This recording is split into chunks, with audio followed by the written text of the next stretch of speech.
Subscribe before the truth is buried deeper than the backyard. The porch light in Akron threw a sickly halo onto the cracked steps as two officers rolled up, wipers thudding against a windshield filmed with August dust. The calls sounded routine, another domestic flare-up from a house they knew too well. Martha Robin Freitag, 53, the voice on the line, wanted a restraining order, again. She'd asked before, she'd recanted before.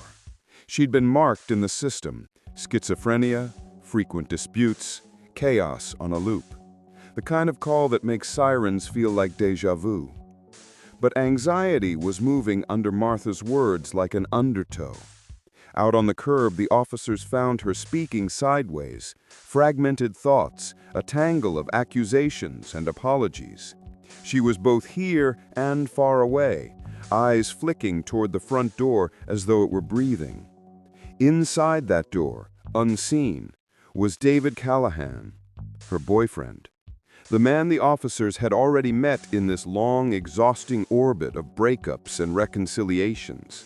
The man who, according to Martha's daughter Kim, had once said, "I'm going to get you and nobody's ever going to find you." The officers didn't know that line. They didn't know the weight of the threats or the private rituals of fear. They only saw a woman whose sentences frayed midair and a house where arguments were as common as the mail. They told her to go downtown if she wanted to reinstate the order.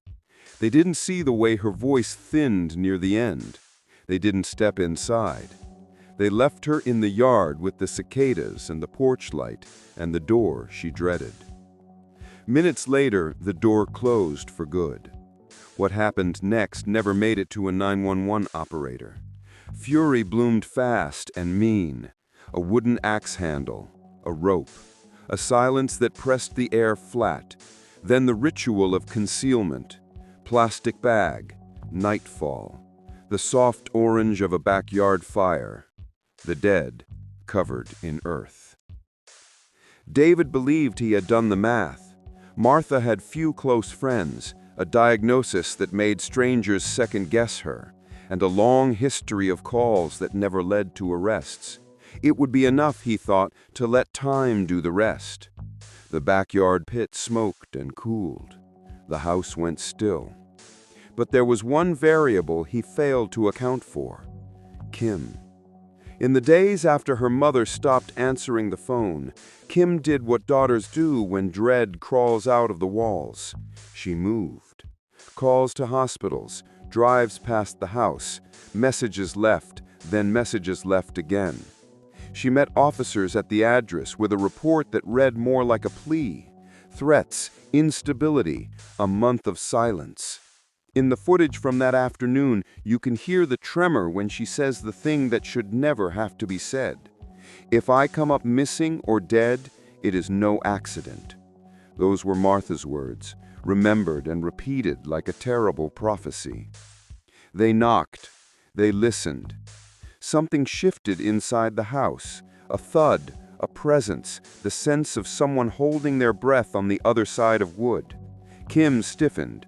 The officers frowned at the door, then at each other. Legally, they said, it wasn't enough. No missing person report, no exigency. The calls Martha made so often were now counted against her. The pattern diluted the alarm. "We're not quite at the heightened alert level," one officer said gently, as if tone could sand the edge off fear. They suggested she wait, watch, call again if she learned something new. The door never opened. Behind it, David stood quiet, absorbing the lesson. Time was still on his side. Weeks sagged by. Kim gathered whispers, sightings, bits of gossip from places David drifted through when money thinned out and favors turned sour. At a shop where he picked up odd hours, workers remembered a middle-aged man, sometimes here, sometimes gone. 3 or 4 days ago, someone said, maybe 3. The numbers were vague, but the implication wasn't. David was nearby. Kim's calls kept coming, though the responses she started receiving were not her mother's. "I'm busy. I'm with friends. I'm fine." The cadence was wrong, the grammar wrong, the temperature of the text wrong. Mothers have rhythms, daughters recognize them. Kim begged officers to return, to break the door, to look. When they did, they found a house without its person. No shoes, no Pepsi in the fridge, Martha's habit, missing like a tooth in a smile. The absence itself was a kind of stain, but the room looked tidy, and tidy has a way of fooling the eye. Consider it a relief, one officer offered, scanning the neat surfaces. No sign of distress. Then, as they stepped back into the sunlight, came an aside, half-joke, half-chill that hung in the humid air. Would you be surprised if she were in there, were shoved in a tunnel? The other officer exhaled. Yeah, he said, that would surprise me. They left Kim with a promise to file the missing person report at last, a promise that arrived late and without urgency. Somewhere in that gap, between suspicion and action, between policy and fear, David stayed small. He slipped out at night, kept his answers vague, used absence as camouflage. Time again felt like an accomplice. But cases turn on people who refuse to sit still. A neighbor, one of those quiet men who smokes on his back steps long after midnight, noticed flames in the yard next door on multiple nights, noticed the smell, not trash, not wood, something that made him hold the smoke in his lungs a beat too long and then cough it out with a curse. He told an officer what he'd seen. Another neighbor mentioned a strange text Kim's relative received. If he was going to get rid of someone, he would bury them in the backyard. The message could have been a prank, it could have been poison, but it landed like a map. Meanwhile, officers finally intercepted David at the house. He opened the door with the slump of someone ready to try a new story. Martha, he said, was with a new boyfriend. He didn't know where. They'd split up. She was off her meds. The family was dramatic, cruel even. He was the practical one here, patient, put on, doing his best. When detectives mentioned Facebook messages, rent receipts, and a phone in the house that didn't belong to him, his eyes narrowed. He pivoted, contradicted himself, then smoothed the seam. No, he said, he didn't have her phone. No, he wasn't pretending to be her. Yes, he loved her. No, he didn't know where she was. He had warrants, they reminded him, a lever they could finally pull. Down to booking he went, complaining about the dog and the cold and the bad luck of it all. Back at the house, the backyard waited. Officers and family stood in the grass while an evening wind combed the fence line. Kim watched strangers walk past her mother's kitchen window with clipboards and certainty. Consent forms were signed. Shovels bit into the ground where ash dulled the dirt and a ring of scorched earth traced a stain around a shallow pit. Within minutes, the tone changed, a soft, terrible shift that happens when possibility turns into evidence. A shape, pale under soot, the suggestion of a joint, then the visible truth of what no one wanted to name too soon. Bags, bedding, twine, the past tense blooming across the yard like frost. At the station, detectives looked at David and dropped the pretense. The questions sharpened. The words got blunter. "Are you a heartless bastard?" one asked. Not theatrically, but with the exhausted fury of a man who has stared at too many photographs. David stared back, a man who had finally run through the last exit. He didn't ask for a lawyer. He asked for a cigarette. Confessions don't arrive like paragraphs. They arrive like leaks. First a whisper, "I didn't mean to." Then the object, an axe handle. Then the act, "I choked her." Then the logistics you wish you could unhear. "I took her out back, I dug, I burned." In the room, the fluorescent light hummed. Time, faithful until now, abandoned him. Outside, blue tape went up. Neighbors whispered behind screens. The porch light burned on, like always. And Kim, who had been told to wait and to trust and to file and to keep her voice down until the system could hear her, stood at the edge of the lawn where the dirt was newly turned and understood something every true crime story knows. Sometimes the only way a case moves is because one person refuses to stop pushing. By nightfall, the backyard was a grid of evidence markers glowing in camera flashes. A gentle snow of ash clung to the grass. The pit was empty of its secret. In the distance, a siren sighed once, and then went quiet, as if even it understood there was nothing left to rush toward. What remained were the questions that would haunt a courtroom months later. How many warnings did it take? How loud does a daughter have to speak? How do you measure the distance between a front door closing and a life ending? And why, in the earliest hours, the only hours that mattered, did no one hear the dread inside a woman's broken sentences? The answers didn't live in the backyard. They lived in the space between policy and instinct, between fatigue and urgency, between the call that felt familiar and the danger that was anything but. Next comes the fallout: surveillance, handwriting, phones, money, and the slow grinding engine of a murder case with no room left for doubt. Morning light slid over the rooftops of Akron like a slow exhale. The house where Martha had once lived was sealed with yellow tape now, a silent border between memory and evidence. Detective Claire Anders stepped past it, coffee cooling in her gloved hand. The ground in the backyard was already marked, a patchwork of numbered flags, soil darker where the fire pit had been. The air still smelled faintly metallic, like rain mixed with ash. She'd been called in after the discovery, one of the detectives tasked with rebuilding a timeline that had already collapsed under its own weight. Every inch of the scene whispered contradiction. The fire pit was too shallow, the plastic too new. The melted rope still knotted at the center of it all. Nothing about it suggested panic. It looked deliberate, controlled. Inside, the house was eerily clean.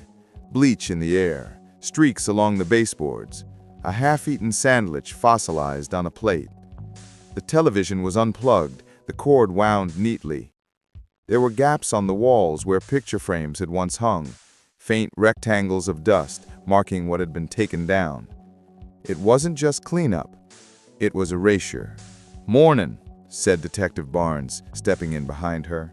"The autopsy came in." Anders didn't look up. "Tell me. Fractures across the skull, consistent with blunt force, ligature marks on the neck, consistent with strangulation." "So, not an accident," she said quietly. "Not even close." They stood there for a moment, the hum of the refrigerator filling the silence. Barnes handed over the preliminary report, its pages still damp from the printer. The photos inside were clinical but horrifying. Burned fabric, fractured bone, a body desecrated by the man who once called it love. "Where's Callahan?" Anders asked. "Still holding on the warrants," Barnes said. "He thinks he's walking out any day now." Anders closed the file, her jaw tightening. Not today. David Callahan sat in a cinder-block cell that smelled of rust and ammonia. He hadn't slept. His reflection in the scratched stainless steel sink looked like someone else's, a man with haunted eyes, hair thinning at the crown, hands raw from clenching. The confession had come out in bursts, but now that the adrenaline had faded, his mind clawed at excuses.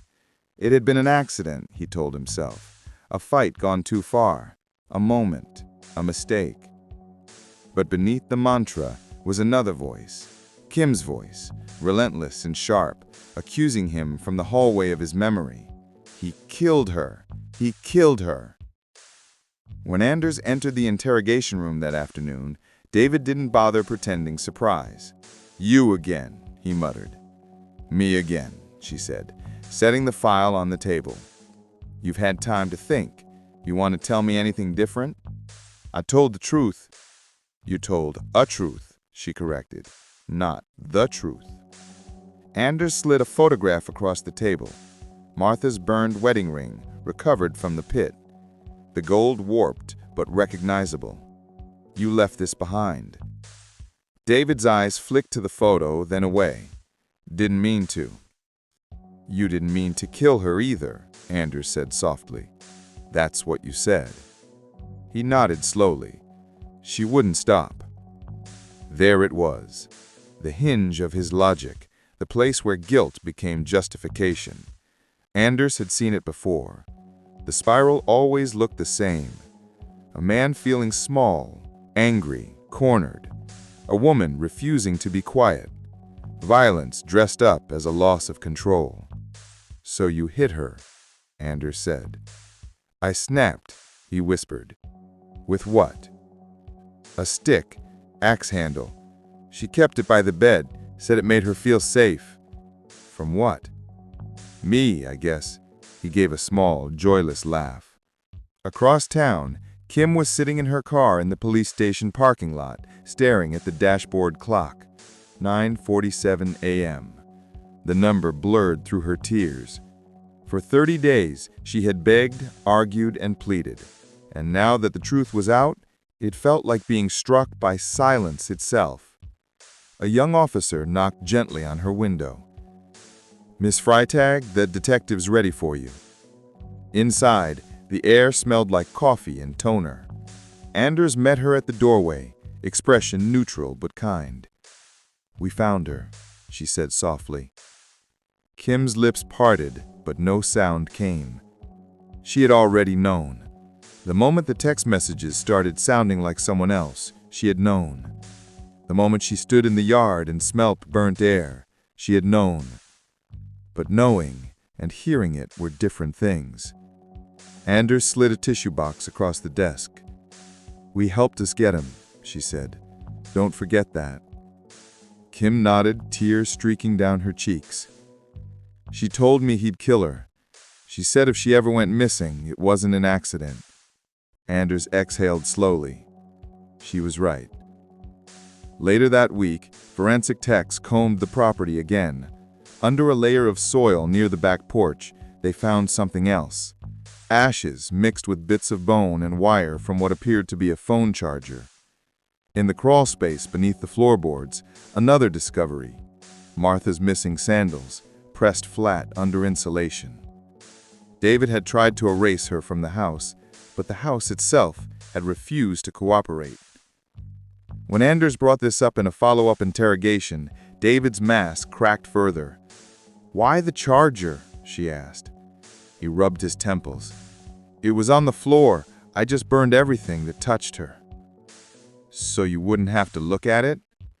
He didn't answer. The silence stretched until it became unbearable. Then, without warning, David slammed his fist on the table. She ruined me, he hissed. Do you know what that's like, to live with someone who sees things that aren't there, who screams at you, hits you, tells people you're trying to kill her? Anders leaned forward. And your answer to that was to prove her right? He froze. The truth was sharp when it finally cut through his denial. For the first time, his eyes filled with tears. I just wanted her to stop, he whispered.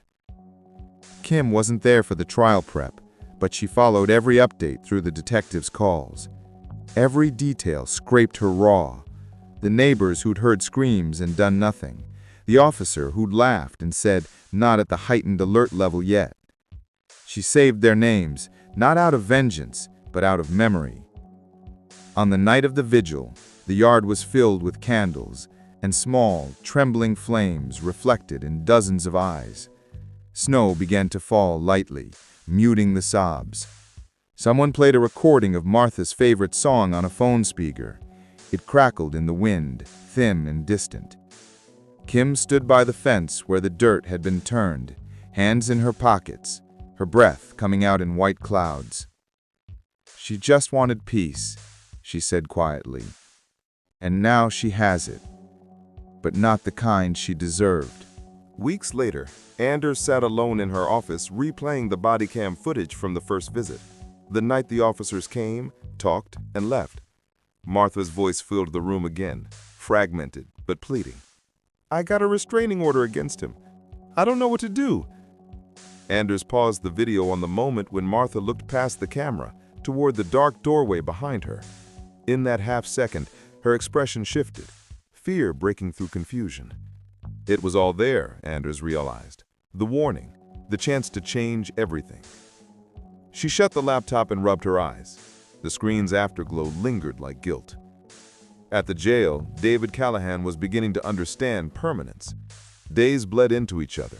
Interviews, meals, the cold clang of doors. The confession hung around his neck like a weight. He had become his own evidence. Sometimes, in the low hum of night, he heard her voice, soft, accusing, almost gentle. Sometimes he thought he saw her face in the shine of the sink, the burn marks on his memory glowing like coals. When Anders visited him one last time to confirm the final charges, he didn't look up. "You'll be in front of a jury soon. You'll have to live with what you did." "I already do," he murmured. Outside, the frost began to return to the ground where the fire pit had been. Neighbors passed the house without looking, trying not to feel the echo under their feet. Kim drove by once, months later, and saw the for sale sign planted in the yard. The grass had grown over the disturbed soil, hiding everything except the truth. But some things never stay buried, because while David sat waiting for trial, a new file landed on Anders' desk. An anonymous tip from a nearby town. Another missing woman. Another boyfriend. Another text that didn't sound like her. Anders stared at it for a long time, then whispered to the empty room, "Not again." The courtroom smelled faintly of wood polish and old paper. Morning light filtered through tall windows, cutting stripes across the floor where reporters crowded with notepads and cameras. The trial of David Callahan had drawn the kind of quiet attention that only tragedy commands. A small-town murder turned national obsession. On the front bench sat Kim Freitag, her hands clasped tight enough to leave half-moons in her skin. She hadn't slept much in months.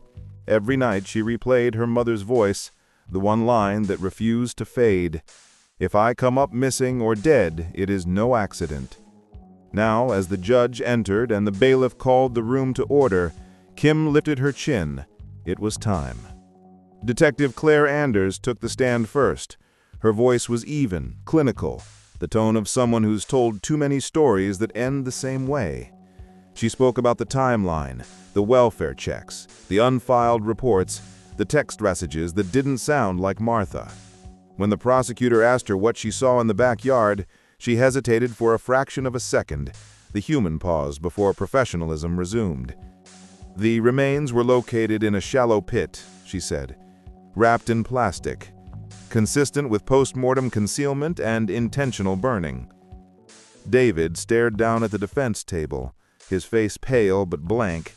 He'd stopped looking at the jury 2 days ago. The prosecutor leaned in. "Detective Anders, in your professional opinion, did the defendant attempt to destroy evidence of the crime?" "Yes," she said quietly, "and almost succeeded." Across the courtroom, Kim pressed her lips together to keep from shaking. When it was David's turn, the tension in the room tightened like a wire. He shuffled to the stand, his wrists free now, but the memory of cuffs still visible in the way he held his hands. His attorney started softly, painting him as a man pushed to the edge by a volatile partner, a caretaker driven to exhaustion by a woman's illness. It was the oldest trick in the book. Rewrite rage as mercy, cruelty as misunderstanding. "She was sick," he said. His voice cracked just enough to sound rehearsed. "I didn't mean for it to happen. It was one bad moment." The prosecutor rose immediately. "One bad moment?" she echoed. "Mr. Callahan, that moment lasted an entire night. You hit her, strangled her, burned her body, and buried her in your yard. That's not a moment, that's a plan." David's jaw twitched. "I panicked. You texted her daughter pretending to be her for 3 weeks. That's not panic, that's calculation." The courtroom was silent except for the faint click of a reporter's camera shutter. When Kim took the stand, the courtroom seemed to shrink. Her voice trembled but never broke. She spoke of the calls, the missed warnings, the officers who told her to wait. Each word was a wound reopened. "I knew something was wrong," she said. "I could feel it, and nobody listened until it was too late." The prosecutor asked her one final question. If you could say one thing to him now, what would it be? Kim turned her eyes toward David. You thought no one would come looking for her, she said. You were wrong. David looked away. It took the jury only 4 hours. When they returned, the foreman stood, paper trembling slightly in his hand. On the charge of murder in the first degree, he said, we find the defendant guilty. Kim exhaled for the first time in weeks, not in relief, but in release. Around her, murmurs rippled through the room. The judge's gavel struck once, sharp and final. David's face didn't move. Only when the cuffs clicked behind his wrists did his shoulders sag. He whispered something under his breath, maybe prayer, maybe regret. No one cared enough to ask. As officers led him away, the snow outside had begun to fall, the same slow flakes that drifted over the house the night he buried her. Weeks later, the house on Benton Street stood empty again. The for sale sign leaned in the wind. Someone had repainted the porch, but the boards still creaked the same. Neighbors walked their dogs a little faster past it now, pretending not to look. Kim visited once, just before closing. She stood in the yard where the pit had been and touched the fence her mother used to paint every spring. The earth had healed over, but she could still see the faint outline of where truth had been unearthed. She knelt, brushing snow from the grass, and whispered, I found you, Mom. They didn't believe me, but I did. A breeze rattled the windows. For a moment, it sounded almost like a sigh. At her desk, Claire Anders filed the last report. The case was closed, but the ache of it remained. She clicked through the final photographs, the staircase, the backyard, the blurred figure of Kim holding a candle. Then she opened the new case file that had landed that morning. Subject, missing female, 42. Last seen leaving her boyfriend's house in Ravenna. Status, pending investigation. She stared at the screen, heart sinking. Same county, same pattern, same silence at the start. She reached for her jacket and whispered to herself, not again. Epilogue. The documentary would later call it The Backyard Burial. The title trended for weeks. Viewers left comments about justice and tragedy, outrage and sympathy. But behind the viral numbers was a quieter truth, that a woman had begged for help and bureaucracy had looked the other way. And as the final frame faded, a shot of the snow-covered house, dawn breaking behind it, a narrator's voice whispered, they thought the killer was behind bars, but 2 towns over, another woman had just gone missing, and her last text read, I'm fine, don't worry. If you think this story was intense, you're not ready for the next one. Subscribe, and remember, sometimes the real horror hides in plain sight.